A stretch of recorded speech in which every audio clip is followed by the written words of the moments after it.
આજે આપણે વાત કરવાના છીએ અમેરિકાના શિકાગો સિટીમાં થયેલી એક એવી ઘટનાની કે જેણે ત્યાં રહેતા ઇન્ડિયન્સ અને ખાસ કરીને ગુજરાતીઓને બીવડાવી દીધા છે. એક ગુજરાતી છોકરીની આઈસ એટલે કે ઇમિગ્રેશન એન્ડ કસ્ટમ્સ એન્ફોર્સમેન્ટે બસ સ્ટેન્ડથી ધરપકડ કરી લીધી અને લગભગ 20 દિવસ પછી એને જેલમાંથી છોડવામાં આવી છે. એને બેલ પર જામીન પર મુક્તિ આપવામાં આવી છે. તો આવો જાણીએ આખી કહાનીને ડિટેલમાં. તો આ ઘટના ઓક્ટોબરના પહેલા અઠવાડિયાની છે. શિકાગો પાસે લોરેન્સ એરિયામાં સવારમાં એક ગુજરાતી છોકરી બસ સ્ટેન્ડ પર ઊભી હતી. ત્યારે આઈસના એજન્ટ્સ એની ધરપકડ કરીને લઈ ગયા. કહેવામાં આવ્યું કે એજન્ટ્સ એ સમયે કોઈ બીજાની ધરપકડ કરવા આવ્યા હતા. એક મેક્સિકન સિટીઝનને પકડવા માટે એ લોકો બસ સ્ટેન્ડ ગયા હતા. પણ જ્યારે આ છોકરી ડરીને ત્યાંથી ભાગતી હતી એ જોયું એટલે એજન્ટ્સને એ સમયે છોકરી પર શંકા ગઈ અને એની વગર વોરંટે ધરપકડ કરી લીધી. અરેસ્ટ પછી પહેલાં તો એને શિકાગોની એક જેલમાં રાખવામાં આવેલી અને પછી કેટલાક દિવસો પછી એને બીજી જગ્યાએ શિફ્ટ કરી દેવામાં આવી. લગભગ 20 દિવસ સુધી જેલમાં રહ્યા પછી છેલ્લે એને $5,000 બોન્ડ પર જામીન આપવામાં આવ્યા. સોર્સિસ પ્રમાણે એક અમેરિકન નાગરિક સંબંધીએ એની ગેરંટી આપી ત્યારે તો એને જામીન આપવામાં આવ્યા. એને છોડવામાં આવી અને એમાં ધ્યાન આપવા જેવી વાત એ છે કે એને દિવાળીની રાત્રે છોડવામાં આવી, એટલે કે જ્યારે લોકો દીવા પ્રગટાવતા હતા, ફટાકડા ફોડતા હતા ત્યારે એ જેલથી બહાર આવી રહી હતી.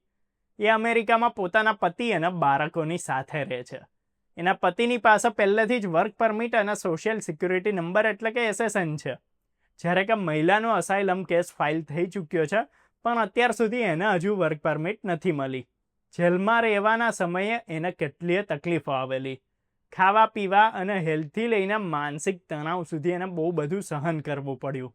છેલ્લા 2 મહિનામાં શિકાગો અને એની આજુબાજુના એરિયાઓનું જોઈએ ને તો કેટલાય ગુજરાતી અને ભારતીય મૂળના લોકોની આઈસ બહુ ધરપકડ કરી ચૂક્યું છે. કેટલાય એવા લોકો પણ એમાં સામેલ છે કે જેમના અસાઇલમના કેસીસ ચાલી રહ્યા હોય.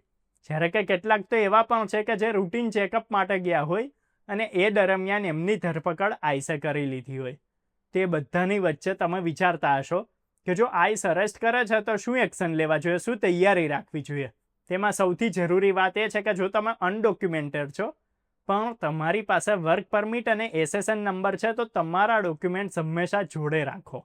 કેમ કે જો તમને આઈસ રોકી લે છે અને તમે ડોક્યુમેન્ટ્સ ના બતાવી શકો તો એ તમારી તરત જ ધરપકડ કરી શકે છે.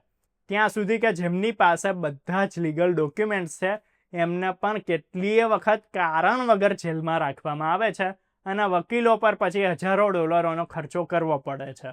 શિકાગોમાં અનડોક્યુમેન્ટેડ લોકોને ઇઝીલી ડ્રાઇવિંગ લાયસન્સ મળી જાય છે પણ જો તમને આઈસ કે બોર્ડર પેટ્રોલ રોકી દે છે તો ખાલી લાયસન્સ બતાવવાથી જ કામ નહીં ચાલે.